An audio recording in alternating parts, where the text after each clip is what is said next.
সবাই অবহিত আছেন যে সাকিবের বোলিং অ্যাকশন নিয়ে, তার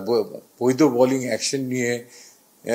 যে সমস্যাটায় তিনি আছেন সেটার থেকে উত্তরণের জন্য তিনি পরীক্ষায় অবতীর্ণ হয়েছিলেন, টেস্ট দিয়েছিলেন এবং টেস্টের রেজাল্টটা খুব আনফর্চুনেটলি নেগেটিভ হওয়ার কারণে তিনি এখন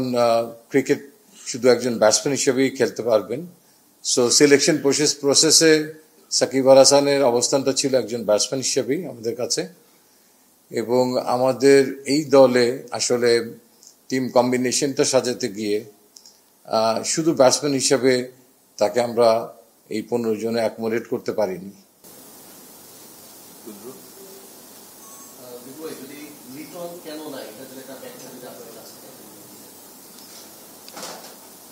দুটো কারণ আমি বলবো এখানে মুখ্য, যে লিটনের আউট অফ ফর্ম। একটা ব্যাটসম্যান দীর্ঘদিন ধরে এই একই ফর্মেটে রানের তীব্র খরায় ভুগছে, এক আউটের প্যাটার্নগুলো অনেকটা একই রকম, এবং ক্রিকেটের প্রত্যেকটা ফর্মেটেই প্রত্যেকটা ফর্ম বলতে বুঝছি হোয়াইট বলের একটা পাওয়ার প্লেতে যে অ্যাডভান্টেজটা নেওয়ার দরকার, সেখানে আপনি দেখবেন ওয়েস্ট ইন্ডিজে যেখানে আমরা 300-র কাছাকাছি রান করেছি, 300-র উপরে এক ম্যাচে রান করেছি, স্ট্রাইক রেট দেখেন, ক্রিজ অকুপাই করতে পারছে না, প্রেশার চলে আসছে স্ট্রাইক রেট নিয়ে তার পার্টনারের উপর। Number 3 is getting exposed. তো সেই সমস্ত কারণে আমরা তাকে তারপরও অনেক আস্থায় রেখেছিলাম, অনেকগুলো ম্যাচই তাকে আমরা হোয়াইট বল ক্রিকেটে সুযোগ দিয়েছি। মাঝখানে শ্রীলঙ্কার সঙ্গে ঠিক একটা ডিসাইডিং ম্যাচে তাকে আমরা দলের একাদশে দলে রাখিনি লাস্ট ম্যাচটাতে। তো ঠিক আস্থার জায়গাটা অনেক সময় একটা ব্যাটসম্যান আউট অফ ফর্ম থাকলেও যখন তার প্রতি অনেক সময় ঠিক আস্থার জায়গা থেকে দলে সিলেক্ট হয়,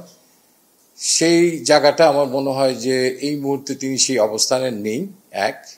সেকেন্ড হচ্ছে সৌম্য সরকার এবং আমাদের তামিম,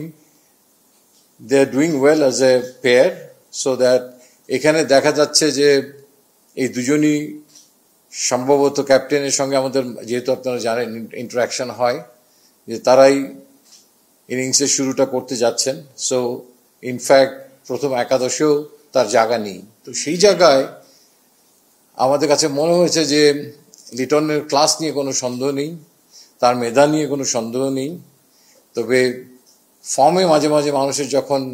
এরকম একটা ঘাটতি দেখা যায়, সংকট দেখা যায়, তখন সেই সংকট থেকে তাকে বের করে নিয়ে আসার জন্য আমার মনে হয় যে একটা সময় তাকে যদি নিয়ে আমরা আরও কাজ করতে পারি, তাহলে তাকে আমরা আরো স্ট্রংলি ইন্টারন্যাশনাল ক্রিকেটে ফেরত নিয়ে আসতে হবে। কাজ করতে আমি বোঝাতে চাচ্ছি যে আমাদেরও এক্সপার্ট আছে, আমাদেরও অ্যানালিস্ট আছে, বিপক্ষ দলের অ্যানালিস্টরা অনেক বেশি সফল হয়ে যাচ্ছে তাদের পরিকল্পনা নিয়ে লিটন দাসের এগেনস্টে, সো দ্যাট সেগুলোকে ব্রেক করার জন্য আই থিঙ্ক এটা একটা উত্তম সময় যে লিটনকে দলের থেকে বের করে নেওয়া মানে এই নয় যে তিনি দল থেকে ভাগ করে গেছেন, সামনে আমাদের অনেক খেলা আছে, এবং আমাদের এক্সপার্টিসরা এই সময় লিটনের এই দুর্বলতাতম জায়গাগুলোকে কিভাবে আরো শক্তিশালী করা যায় সেটি নিয়ে ডেফিনেটলি একটা কাজ করার সুযোগ পাবে।